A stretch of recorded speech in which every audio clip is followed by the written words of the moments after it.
Hey everyone, Will here from GoToMarketGuru.com. To tie up the Breaking into Software Sales lecture on structuring your search, we're going to talk about how to source job leads and what are some top online resources that we can leverage to amplify our activities and improve our chances of success in our job search. If you enjoy it, check out my other videos, like and subscribe, and the website GoToMarketGuru.com. Thanks so much and bye for now.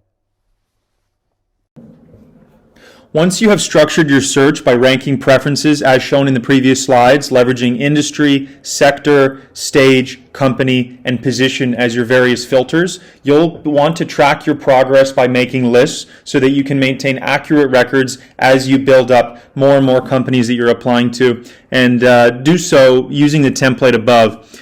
And you know what's funny is that once you get the job as the account executive, which I'm sure you will, you're going to do the exact same thing except in the sourcing process when you're scouting for new companies to sell to. So as you can see here, we've kind of broken it up by sector, stage, company name, position. We have application date so that you know that when you made the application.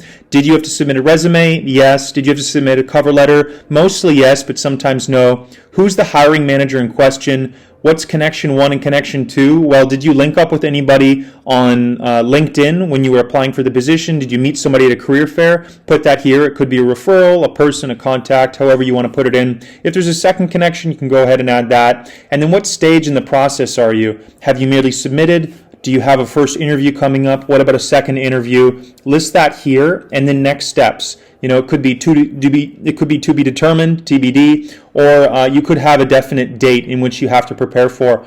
You know, especially when you have dozens of companies that you applied to, having something like this, which is clear and organized, is going to really help you out in the process going forward. So without further ado, we'll move on in the next slide to talk about where you can find these job leads from.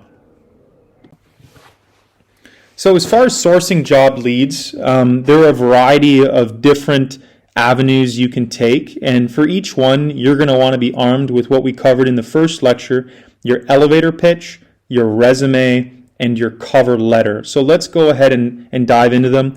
As far as source type, they really depend on company stage, and the different source types are, you know, there's niche job boards, there's recruiting agencies, there's of course the website career page. You can apply on LinkedIn. You can go to a technology conference or a university career fair to get in contact with the company. For early stage, hiring is fairly unstructured because they don't have a lot of resources. You'll find them likely on niche job boards. Recruiting agencies will generally handle their recruitment needs. You can go on the website and look at the career page, and you can go on LinkedIn, but they're too early and they can't afford to go to conferences, and they're probably not going to be featured in your career fair. For a growth stage company, again, a little bit further, still same thing. They're probably not looking at niche job boards anymore. They're exclusively going with agencies. You can find their career page and LinkedIn page, but now you'll see them pop up in technology conferences because they have the funds to be there. And then post-IPO, moving down, or actually similar to growth, you know, in this sense, semi-structured, still not all the way there. Big tech, however, they don't do recruiting agencies anymore. They handle it all in-house, likely because they know exactly what they want, and they're big enough that they're going to be featured at your university career fair. So as you can see, as you move from early to growth to post-IPO to big tech, the different stages, the source type expands as well and changes. But again, for each one, you want to be armed with your elevator pitch, you want to be armed with your resume, and your cover letter.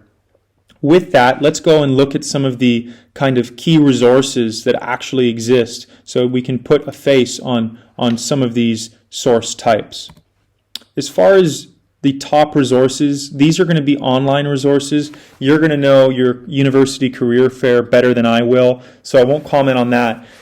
But as far as early stage technology recruiting, your best bet is AngelList Talent. I think they've rebranded themselves recently, but AngelList is where I found a lot of really good early stage technology recruiting companies. As far as general job boards go, you're probably familiar with these, but Indeed.com and Get Work are some good options. They're very well known, and they work with thousands of employers. Specialized technology sales recruiters, I would say this is probably one of the best avenues to take. Sales talent agency is one of the number one. Peak sales recruiting, pursuit sales solutions are also great.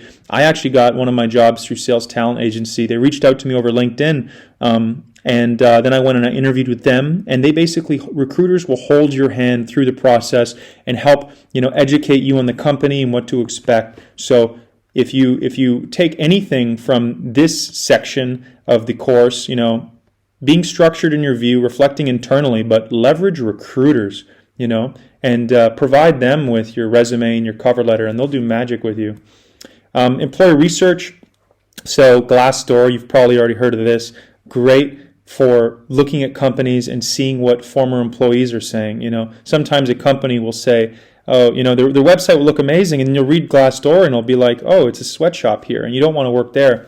I will note though, some people are overridingly negative. It's just, it's just a general tendency for some people to be that way. And do look out for companies trying to skew their Glassdoors. They'll hire their marketing teams to write positive reviews. So basically, my rule of thumb is when you're on Glassdoor, don't trust the hyper positive reviews. Don't trust the hyper negative. Look for the 3-star, maybe the 4-star ratings, and look for something that looks authentic.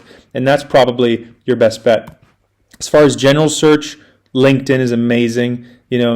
Develop your LinkedIn resume and take a 30-day trial with their premium offering, and just go to town using your elevator pitch in your 300-character messaging. And then lastly, student-focused recruiting. There are websites like scoutedbyrecruiter.com, which work exclusively with students looking to break in. This list is not exhaustive, but I think this is a really good foundation that you can use. Having your elevator pitch, your resume, your cover letter, being structured in what you want, reflecting on what you want, and then leveraging recruiters especially, LinkedIn especially, and some of these other avenues, which are a little bit more niche, but very effective. So that's going to tie up the resource component. We're now going to move on to a recap. So as far as what to take away from this lecture, we first started with reflecting on who you are. So looking kind of internally, what are your values? What is your idea of the good life? What are some of your skill sets and how can you best apply them?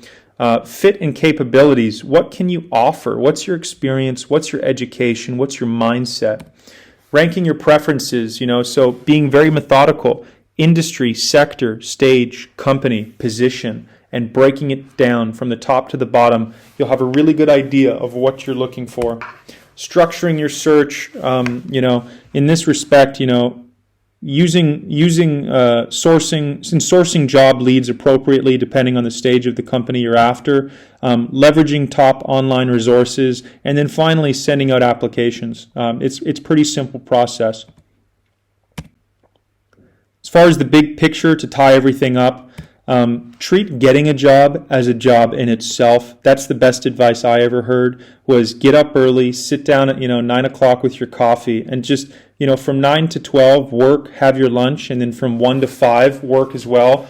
Be attacking multiple mediums and pretend that your job is getting a job. Being unemployed is forget about that word. Be methodical in your approach. We have a timer right here and a calendar right here. Make a schedule and set daily and weekly application targets. Super important to be accountable to yourself. And lastly, tell everyone that you are actively looking. You'd be surprised what leads your friends and family can generate for you because they want to help you. People naturally are group animals, and we want to help each other out. So if you follow all these steps and you're attentive and you treat it like a job, you're methodical, you can tell people who you are and what you want. They will help guide you and help find jobs for you. So, follow these best practices and you should be good to go. This ties up the second lecture in this series. I hope you've enjoyed it so far. Again, I encourage you to pause and go back, especially to the ranking preferences slides where you look at the different types of industries and sectors and stages and what to look for. But I really hope you enjoyed this course.